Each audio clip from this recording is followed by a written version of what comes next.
Hello, welcome to another piano lesson with Richard Yang. Today I'm gonna cover Ashes on the Fire from Attack on Titan, the final season, and arranged by Animenz.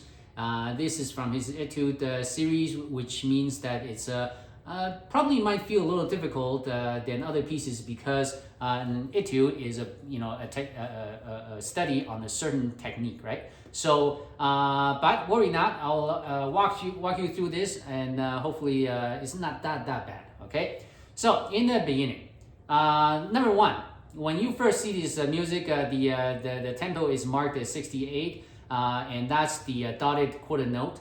And if you count at the dotted quarter notes, you might get a little confused when you get into the 16th notes. So the way I recommend is counting triplets, right? So you want to count pretty much every eighth note, right? So 1, 2, 3, 1, 2, 3, 1, 2, 3, 1, 2, 3, 1, 2, 3, 1, 2, 3, 1, 2, 3, 1, 2, 3, 1, 2, 3, 1, 2, 3, 1, 2, 3. I can't really count and play at the same time, but I'll try. 1, 1, 2, 3, 1, 2, 3, 1, 2, 3, 1, 2, 3. Right? So on counting, that's how you do. And now I'm gonna go over the fingering. In this case, you don't have a lot of choice, so it's that means it's straightforward. That's a good thing. Okay? So 1, 2, 3, 1, 2, 3, 1, 2, 3, 1, 2, 3, 1, 2, 3, 1, 2, 3, 1, 2, 3. I'm gonna go a little slower here so you can see more clearly.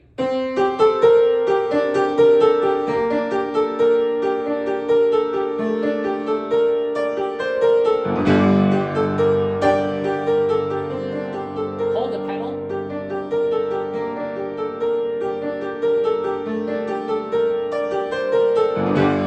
That's it. But the so you have to observe the pedal marking that it gives it a very interesting effect. Okay, and the important part of this section is that you want to be able to play every single note evenly and without if you play like this, that's not gonna work. Everything needs to be even.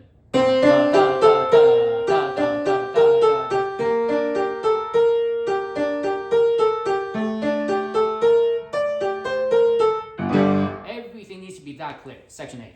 Section A is very similar than before, but we now have different voices, right? So in the middle voice is still the same, and now you have a voice on top, and this. So it's a little more involved. So I'll play first slowly, of course.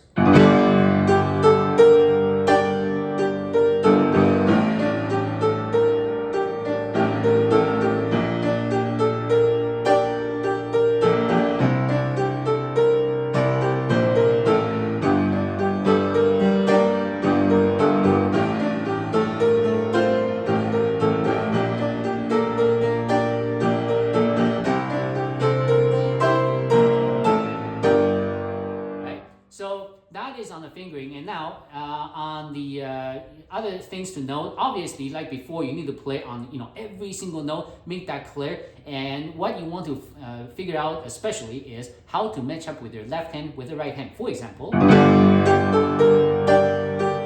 when do you start playing the left hand, right? Here. You want to feel that.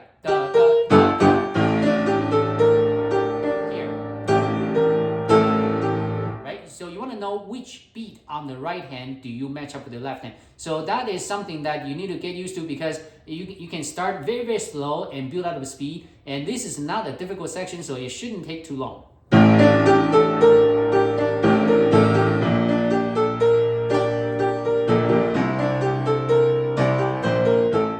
And what I said about matching, this is if you are not too familiar with playing both hands together, and that is what you have to do. But if you're okay with playing both hands together, then it's a matter of hand independence. Why? Because the right hand and the left hand, they're to me they are two completely different melodies. Well, it's the same thing, but one is this,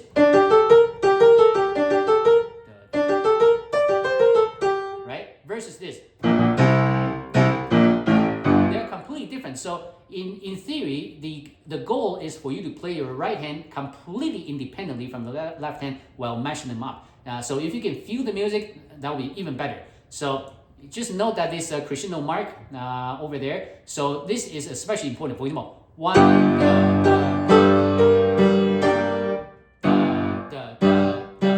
right? So that rhythm it's really good that you have the right hand with 16th notes and 8th notes so that you can match up the rhythm a little easier.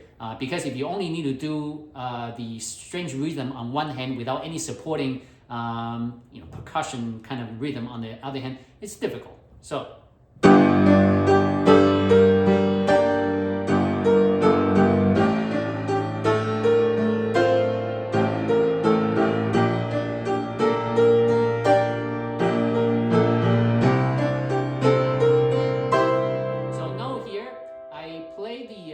C with my right hand because that just makes more sense. And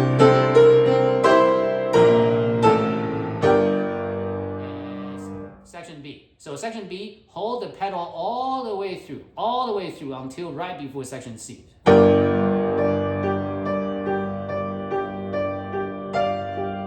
And it's very small. Especially left-handed, of course. Okay,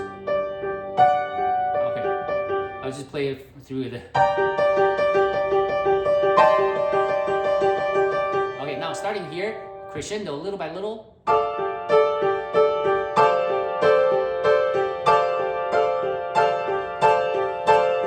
Right? So from Animenz recording, he only did crescendo on the upper voice, not the middle. So you can choose however you want it.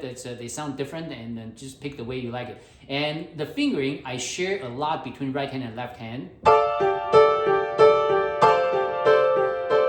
Here, instead of doing that, I simply play the F with the right hand, and now A as well. Pedal off completely. Section C. So to start this section. There are two ways to pedal this initial measure. Is you play the G first and you pedal on the first downbeat, or you can pedal down first and then start. I like the second way, quite frankly, because this is like suddenly forte, right? So if you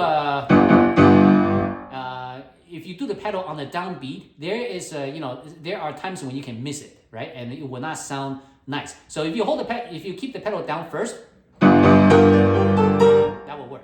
Now, the right hand. This is going to be slightly more difficult than you think because it's only octaves, no? But it is you need to consider this as jumps instead of octaves, right? Otherwise, you will have a very difficult time. I'm gonna go over the fingering first.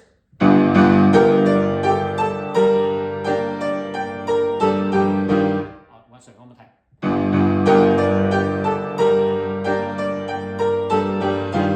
What the?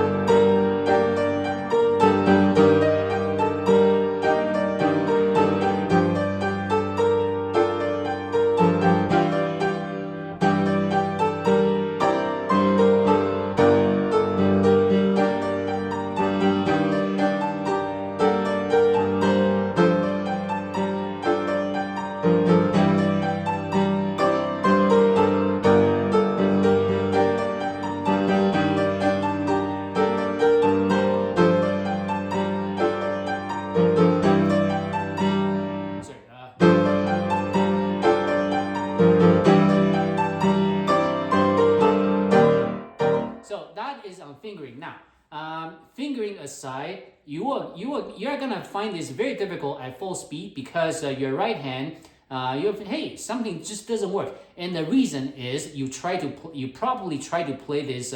You probably try to connect the notes, make them legato.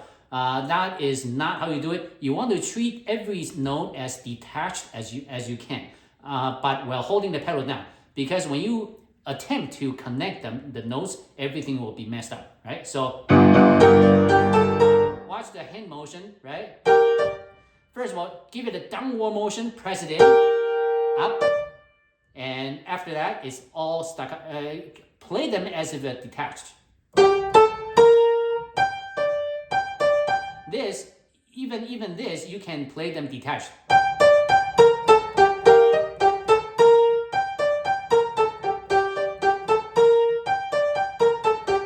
Right? So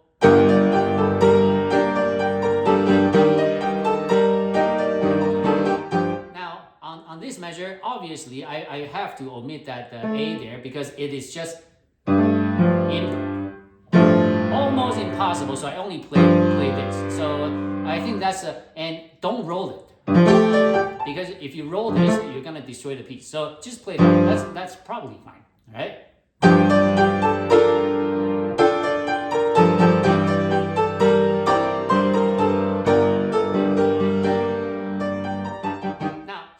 I play completely different fingering than Animenz. So Animenz's fingering, as marked, it plays like this.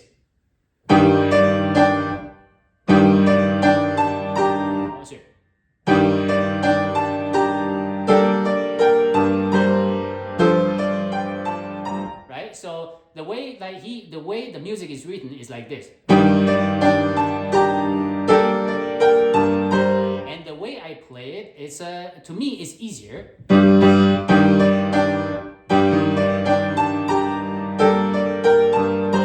Right? So I group everything on my right hand. Right? So I don't know if you're able to do that. It should be fine. Okay? Or you play as written.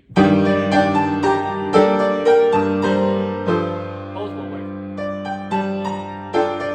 And here, the way I play it is this. Right? I leverage my right hand being on B flat to go down an octave, right? And turn. Or another way to play it, if you don't like that, is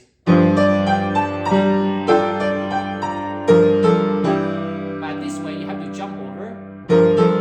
So it's your choice, all right?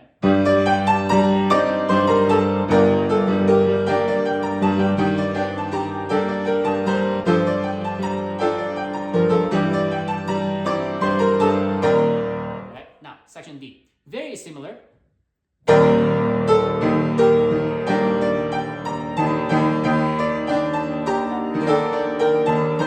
Right? So if you observe this carefully, right?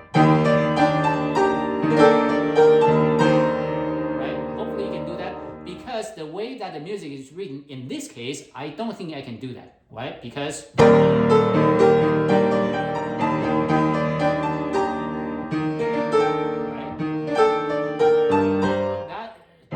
that is way too strange for me, so I do it my way. And now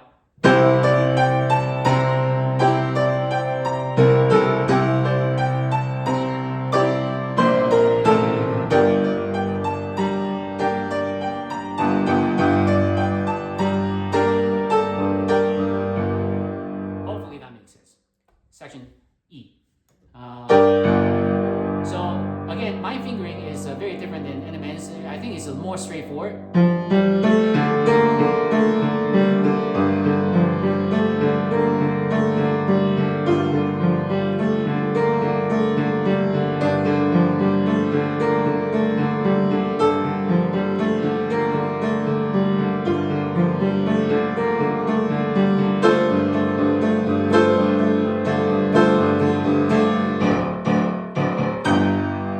That's it. So there is nothing special to this, but this, of course, you may or may not need to practice on this.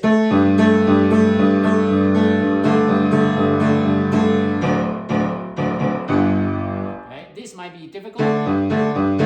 So just lock in your finger number 1 and 2 together. So no matter how they move, they are together. And if you have bigger hands, this will be easier. Like for me, it's a bit of a stretch. So section F. So this one, it's we have three voices, right? So another one, right? So three voices. So have fun, right? So fingering wise, it should be okay.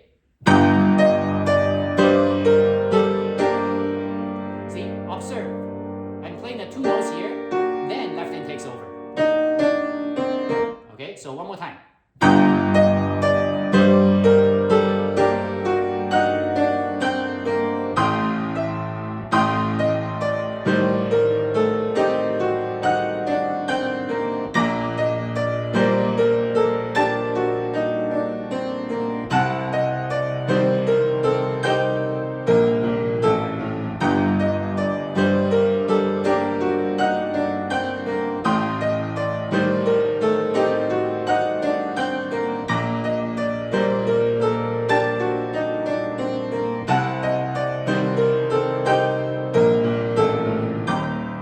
So that is on fingering, and on execution, this can some jumps can be a little tricky. So you definitely want to play that slow, right? So let me do that one more time. Right, from here to here. So you need to know that your bass, right? So remember where they are. So because when you jump back down, you know, after the G, you need to remember you need to jump back down to an A.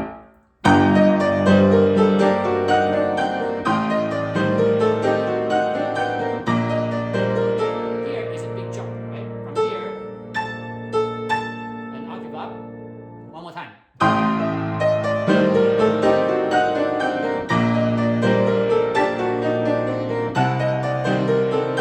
Same as here, right?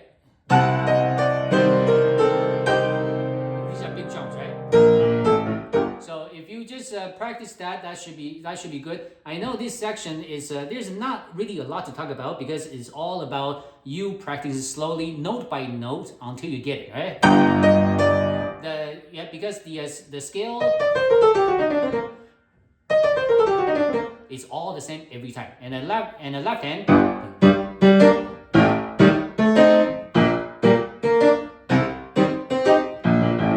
you should be able to play them independently, and it's just that when you put all three together, it can be a little tricky on jumps, but it shouldn't be too bad.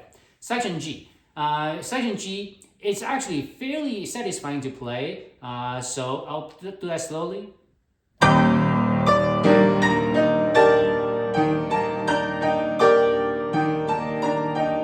Well, actually, I use 2, 3, 1 on the G minor chord, right?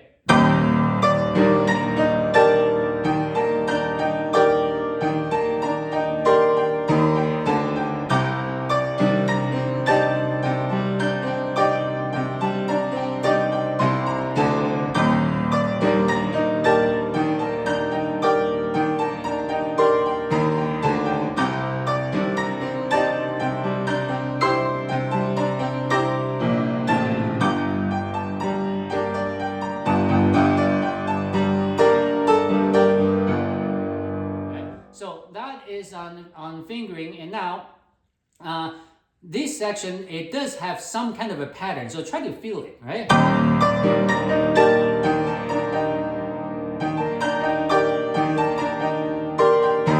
So, you know, for example, when do you do this? Another one is right. So there are different I think 2, 3 variations of this stuff. So just familiarize yourself with the change. That would be good. And it's very important that when you play this, you can play the notes clearly, right? This is not an arpeggio. You cannot play like this, right? Or right? You need to make sure that all the notes can go in simultaneously, clearly.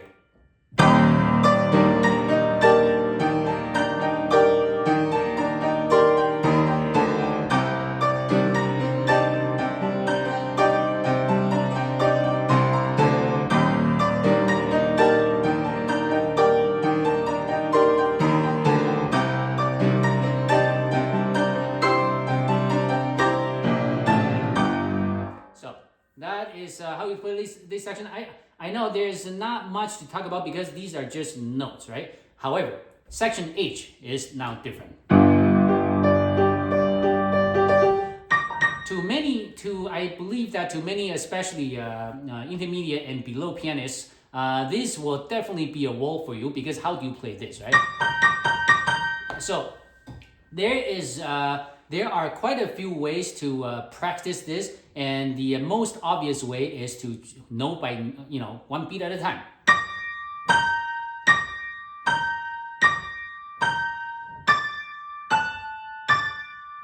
But if you keep playing this and eventually crank up the speed a little bit, but what you'll probably find is that when you get to a certain tempo, suddenly things will become, right? Before you have this, go a little faster, and things become uneven. Right? So I think that is normal, that is okay, because you need to work on it. Now, there are several tips that can help. First of all, don't keep your fingers right on the key. Play this like as if it's staccato. And this can help.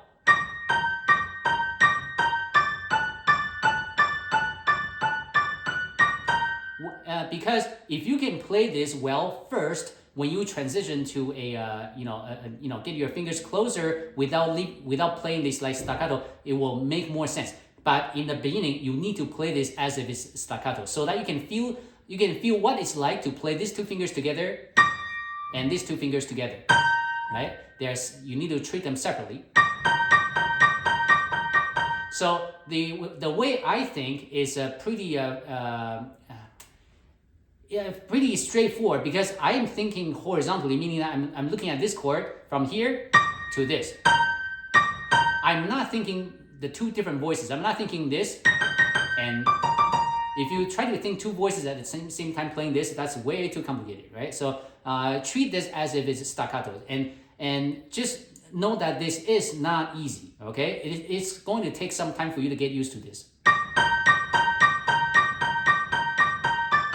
And now, for this particular chord, other than playing staccato, to get a feel of what it's like to group these two fingers together, those two fingers together, that's one exercise. Now, second one I want you to do is that you want to, this is the trick here. Turn your wrist slightly counterclockwise a little bit, so that when you play it, instead of going up and down, I have a downward motion when I play staccato on these. I have a downward motion, but if I tilt my wrist slightly to the right, rotate slightly counterclockwise, so I am playing this at an angle. I go in at a slight angle going this way into the keys.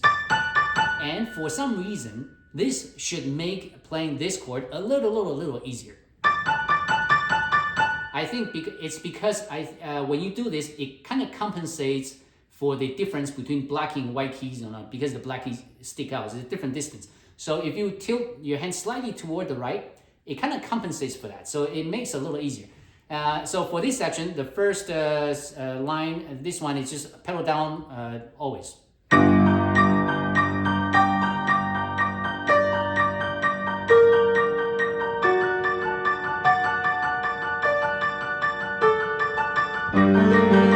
Oh, sorry.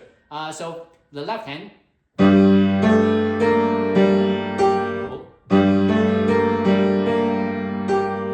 Does that make sense, right?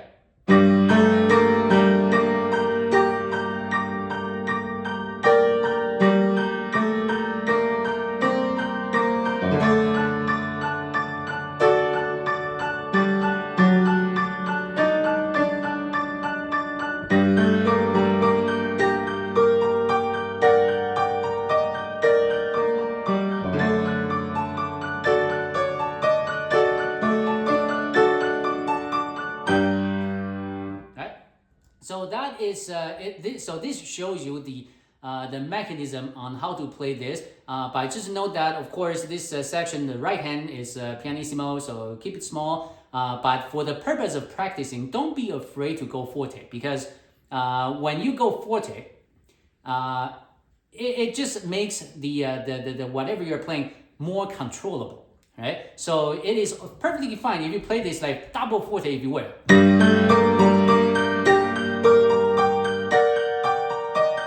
But so do that when you are learning the notes. But after you learn the notes, because you now know the notes, you are able to have some spare processing power, which is to decrease that volume as much as you can, right? So that's what you do.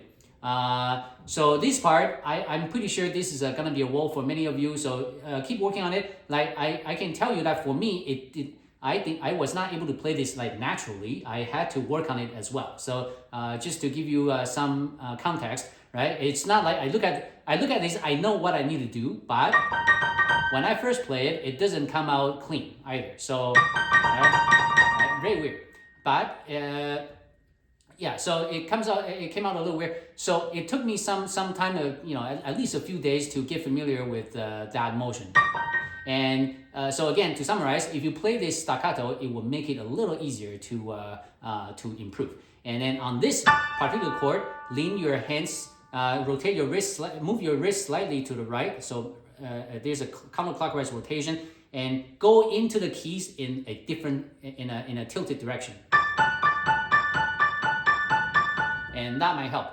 And also, the next tip is that if you cannot play this continuously, that is okay. But at least work on the first set first, right? Can you do this? Hopefully you can. If you cannot, you're playing way too fast. Do practice until you can play this very clearly. And then, now, next one, see if you can do it twice clearly. Right? Only twice. Because when you only do a limited number of times, it is a lot easier, because you can treat this as not a pattern but an exception. Right? You are dealing with the notes individually, separately, independently. And now try it 3 times. That will start to get a little difficult, but I believe that playing this 3 times in a row fluently, you can tough it out and do that. Okay, I'm sure. But of course, that by itself will take some practice. Now, with that in mind, when you start to play this continuously, whenever you find that your finger is a little lost, your hands are a little lost in space, try to, for the next set of notes, the next set of, dotted quarter note, just try to give yourself a little reset and do that 3 at a time thing. So if you think 3 at a time, you treat everything as a new thing. Okay, one more time. One more time. If you treat that like 3 at a time as separate units, that would become a little more manageable. Because if you try to play this, from the start to go straight, your hand may get confused midway, right? So it's so follow the previous tips. That will really help with this section, because after you know this, the only difficult thing left would be the octave jump on the finale. That's it, right? So otherwise, this piece is definitely doable. So gonna go to section J. So section J, again, you have different voices, right? So you have this. You have right. So Animenz laid out the hand, what notes, what hand plays what notes. It's really well. Just follow that. So slowly. So it's a pretty good jump. So just you need to practice that. This is not as straightforward as it seems.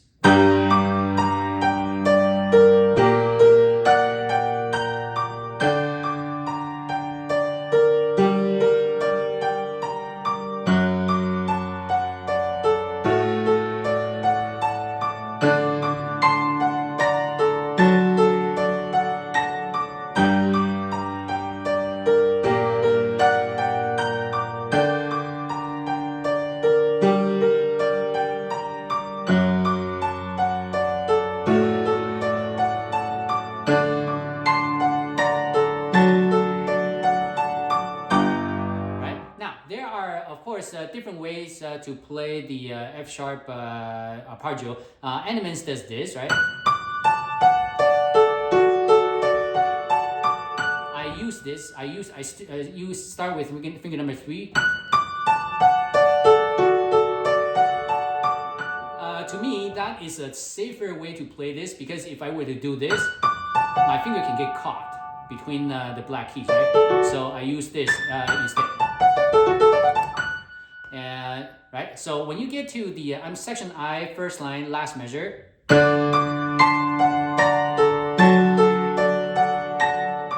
Right. So observe the fingering. My finger.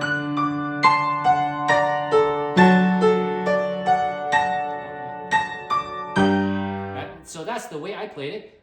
So if you follow Animenz, that would become more like this. Right?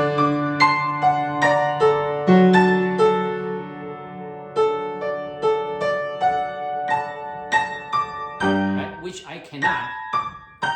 That's too wide for me. So I do this. Right? So hopefully this section and also on pedaling. The way I understand it, I quite frankly, I cannot tell with 100% certainty that you hold the pedal down. For example, for when you are in the G minor chord, hold the pedal all the way down.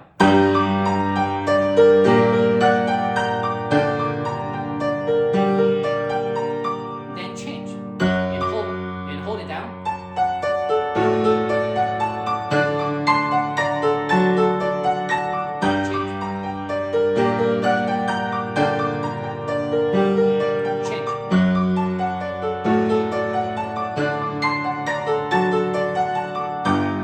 So that's on pedaling, section J. Very similar, but it's a slightly different stuff, right? So.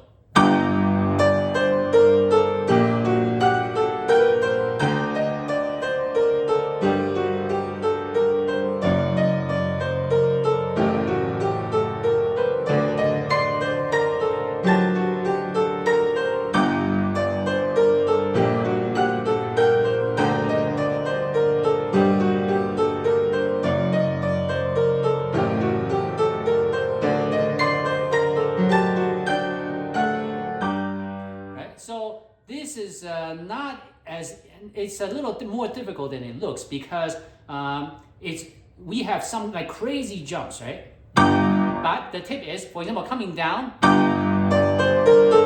just note that the left hand is going to match up with your thumb. That's that's your cue.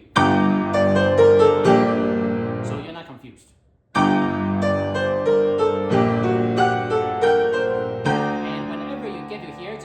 The next note is the E flat. So get familiar with this. You'll be doing that a lot. And also, as you can see from here, you need to jump back down to a D. That's a pretty far jump, so you need to practice that fairly slowly, right? And it's fine to look at the keys, but you need to know what you're looking at. And I'm gonna update my piano sight reading videos soon to add a few more episodes where I'm gonna talk about the importance of knowing what the keyboard looks like. For example, you have 2 black keys, 3 black keys. Immediately left of these 2, that's a C. So you need to be able to spot these different octaves just by looking at the keyboard. You need to be able to spot, know exactly where everything is and visually. Right? That's very important. Okay, so I'm gonna do that one last time.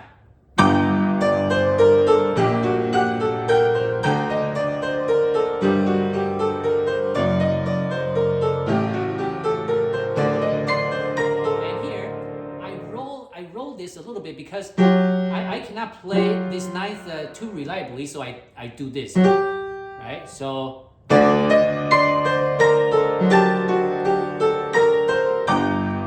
It doesn't sound great, but with a small hand, that will have to do, right?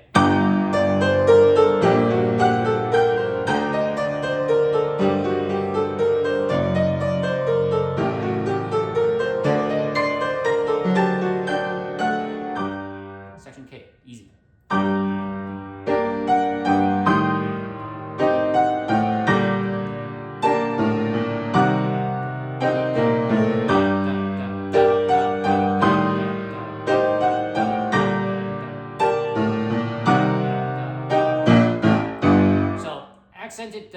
notes here, no pedal. Alright, section L, we've already done that, so I'm just gonna play slowly through this to demonstrate, but you can look at the previous section to learn the notes.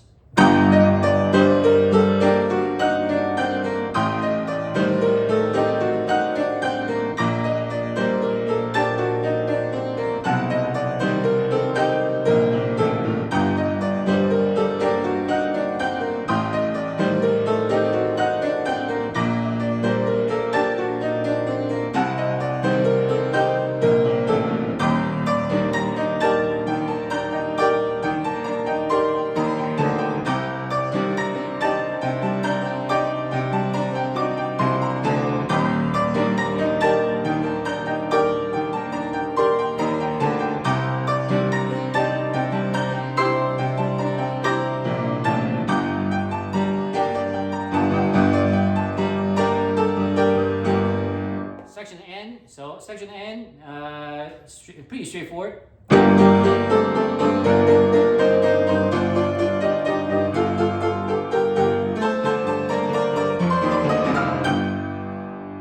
This is probably the only place you need to practice, right? The jump from, it's a jump for fourth. This you need to be able to do that blind, right? It's really fast.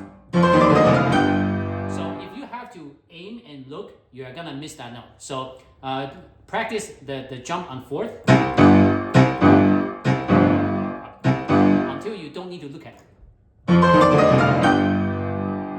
Now glissando, so this glissando, it goes all the way, so it's not enough to get it to here. You need to go further, so your left hand will take over midway. Right? Or I usually do so my left hand takes over pretty early so that my right hand can prepare for the next stuff. So it takes us to section O. Let me play a little slower. Right hand is always the same.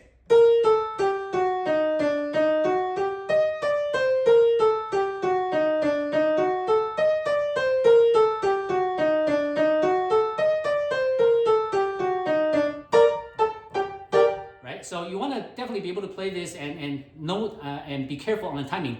You have to play each note very clearly. If you cannot, then play them detached.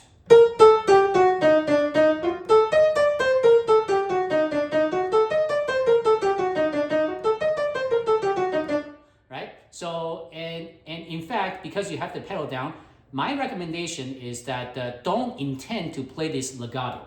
Right? It is fine to have play this a little detached because you have your pedal down anyway. But if you play them detached, it would help with the clarity because internally in your brain you will play them clear because they are detached. Right? So, but the problem with intending to play this legato, the problem is when we play legato, normally we would have a little overlap between notes to make to connect the notes, right? When you do that, when it's that fast, you will start to the rhythm will start to get messed up, right? So it's up to you. So you can hear my recommendation. So I'm gonna do one more time, and then we'll get to the octaves.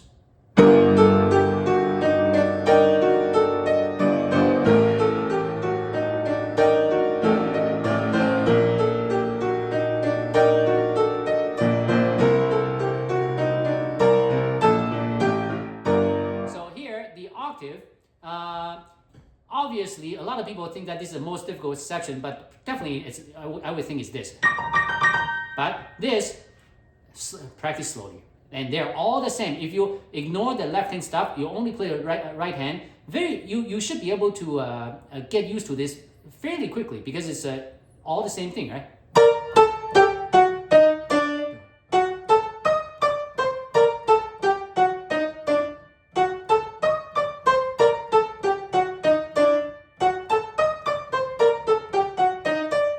You can play this all day. I mean, find some time, play this play just this for an hour, and see. You should see a lot of improvement by just doing that.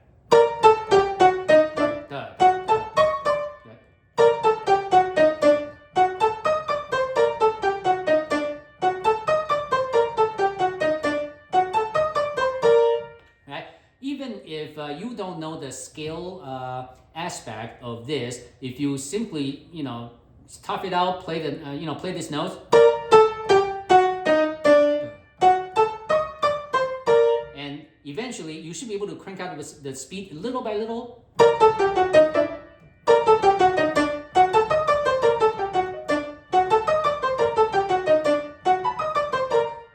Practice without pedal, because when you practice with pedal, that instead of encouraging clarity, that will almost guarantee that you're gonna make things messy. So practice without pedal. Now, adding in the left hand. Remember, when you left hand crossover, this time make sure it goes under your right hand. Because when I first tried this, when I go over the right hand, I just could not make it work. And now I figured out after watching Animenz again, yeah, if you do it under, it makes so much sense, right? So.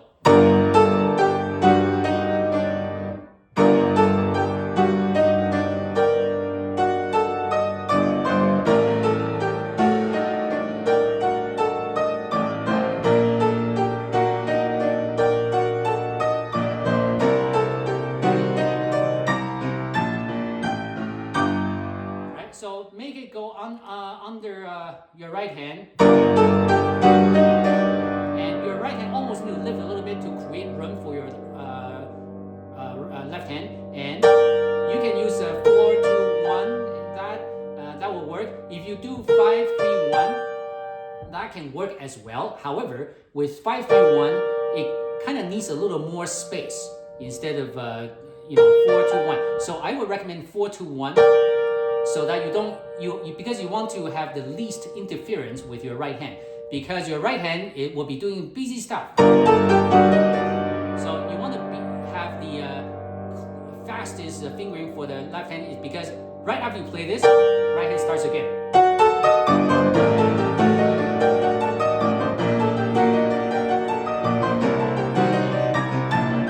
And the last one. Try to play each note, because your right hand will be detached, obviously, because you're doing this. So treat that D as detached as well.